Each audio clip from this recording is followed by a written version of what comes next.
If you're a heterosexual man, a brief verbal interaction with a woman momentarily raises your saliva testosterone concentration.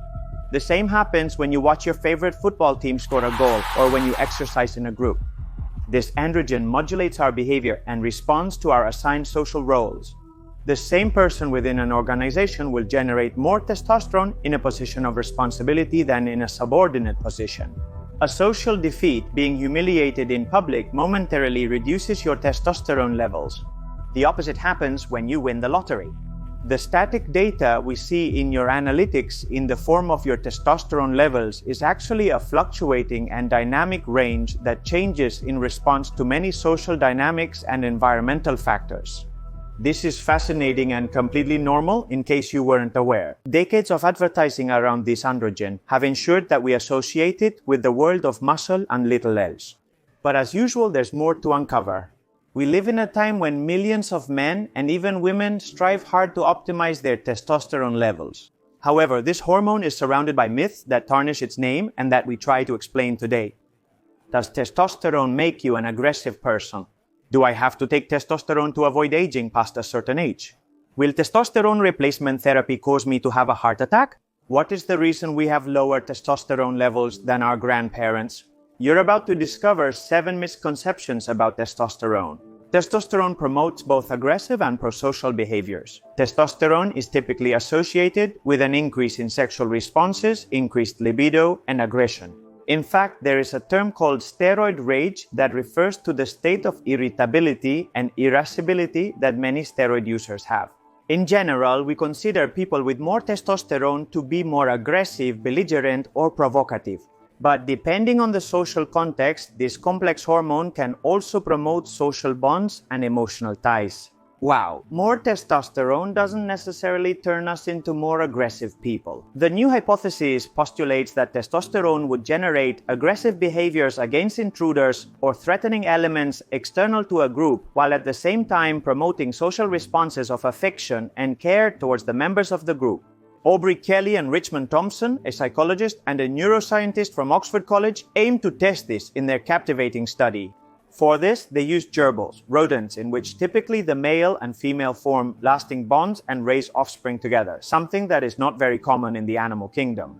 What they found is that after bringing a male and a female together, the caring behaviors towards the female were enhanced when this male received a dose of testosterone compared to when they did not receive it.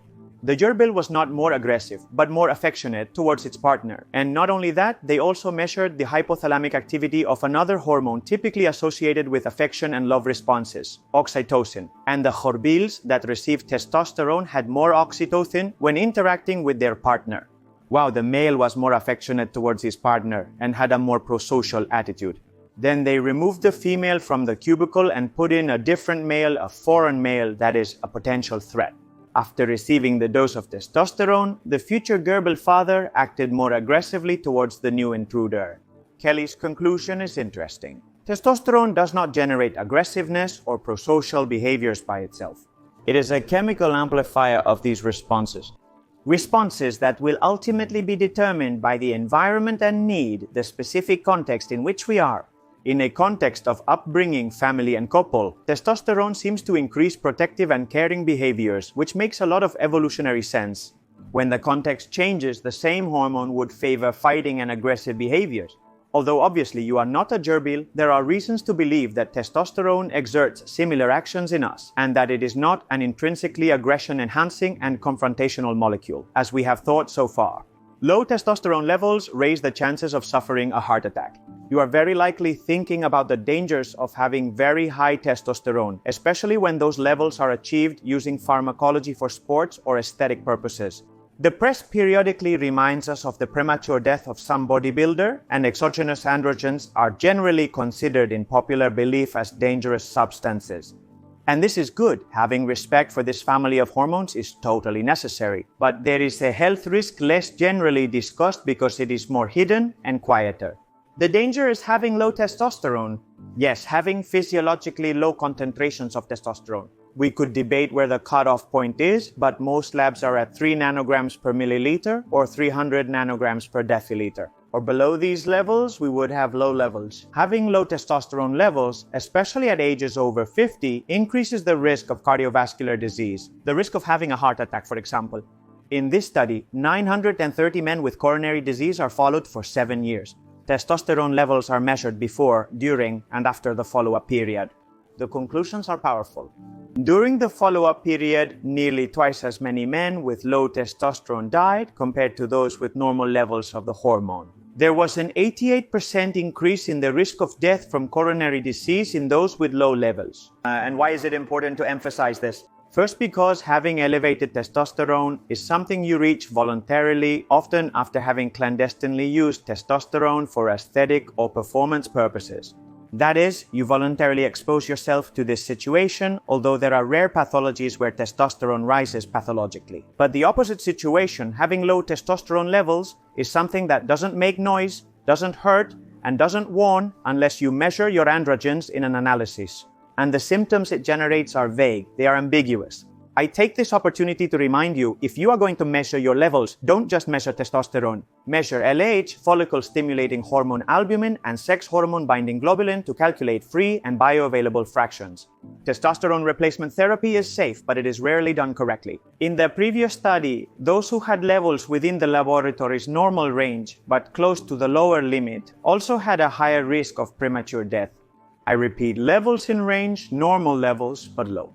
Specifically in the work, those who had values below 4.3 nanograms per milliliter had higher mortality. This would open the door to two questions.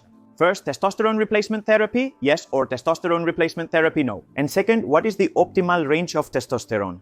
What is testosterone replacement therapy? Well, it's testosterone replacement therapy. What does it involve? It involves treating with exogenous testosterone levels of testosterone in physiological decline due to age or comorbidities without necessarily having a hormonal problem that is reducing the synthesis of the hormone. Wow, returning testosterone to optimal levels, or what we consider optimal when it declines over time. This typically improves quality of life, body composition, fatigue, and overall symptoms. But is testosterone replacement therapy safe? Well, the main risk to evaluate here, and the most concerning, is cardiovascular disease. Testosterone treatment has long been thought to raise cardiovascular risk. This is precisely what was evaluated in this non-inferiority clinical trial, in which over 5,000 males between 45 and 80 years old were assigned to receive either a testosterone gel or a placebo gel. Interestingly, these individuals already had cardiovascular disease or were at high risk for it. They also had testosterone levels under 300 ng/dl, 3 ng/ml, and exhibited symptoms. They were given testosterone that achieved concentrations between 3.5 and 7.5 nanograms per milliliter within the normal range of 3 to 10.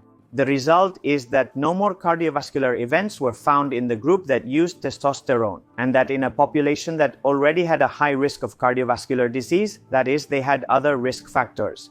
But beware, there was also no decrease in events which one would expect to happen in light of the previous point.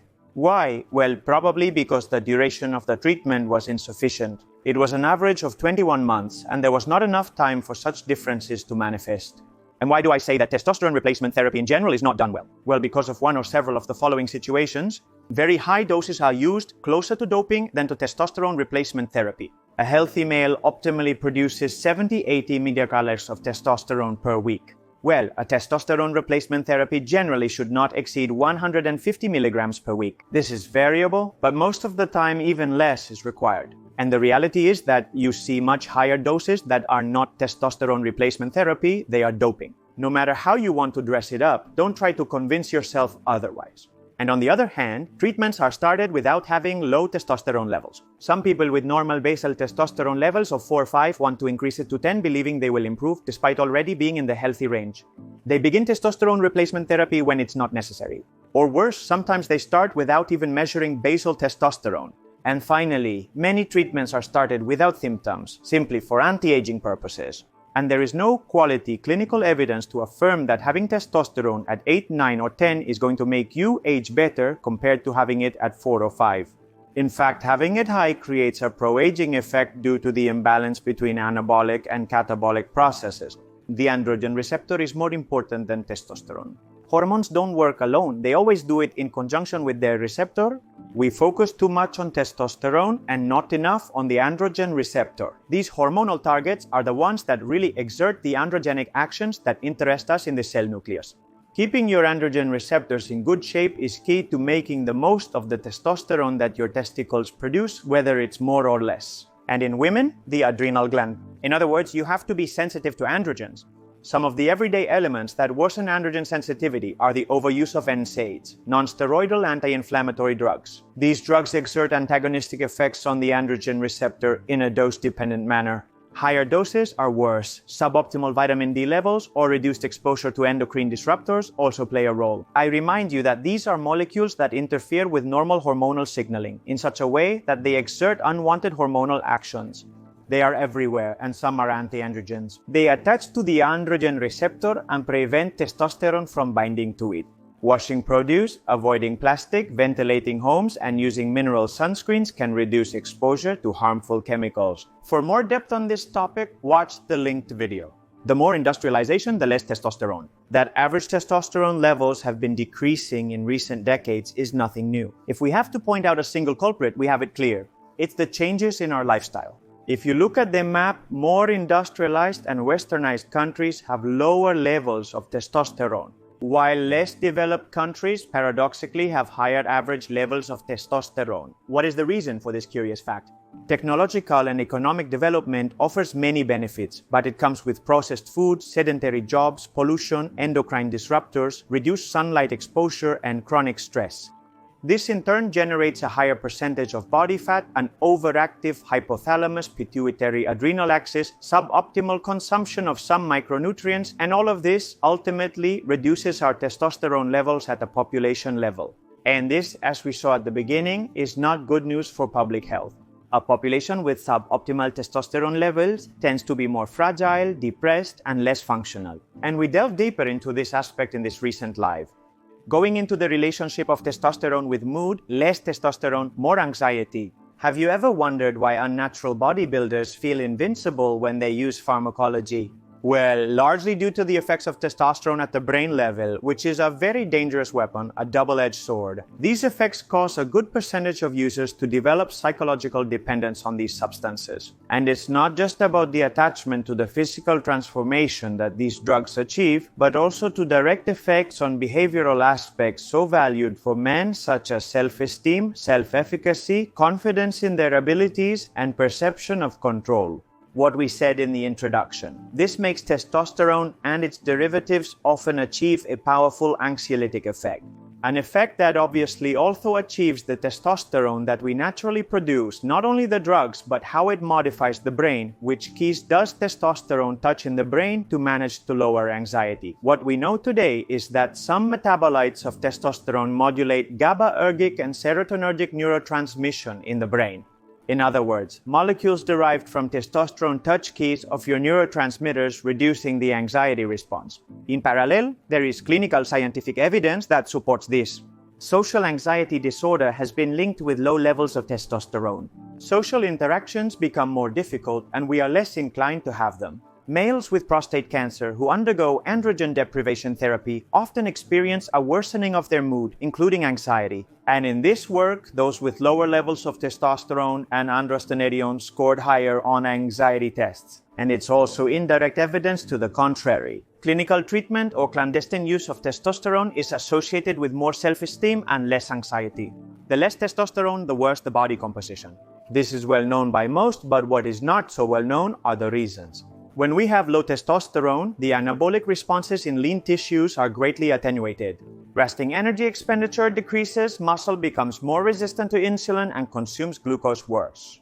We are more likely to lose muscle when we are sedentary and the bones weaken. This is associated with a sadder, more anxious and insecure mood, usually leading us towards a worsening of habits, less physical exercise, poorer social relationships, and even opens the door to addictive behaviors as a way of escape. The result is almost invariably that lower levels of testosterone are going to be related to a higher percentage of fat and lower bone and muscle mass. In addition, that fat will tend to accumulate where we least want it, in visceral compartments, significantly increasing cardiovascular risk. That's it for today's video. I hope you've learned something about testosterone. If you have any questions, leave them in the comments and we'll answer them in a live session.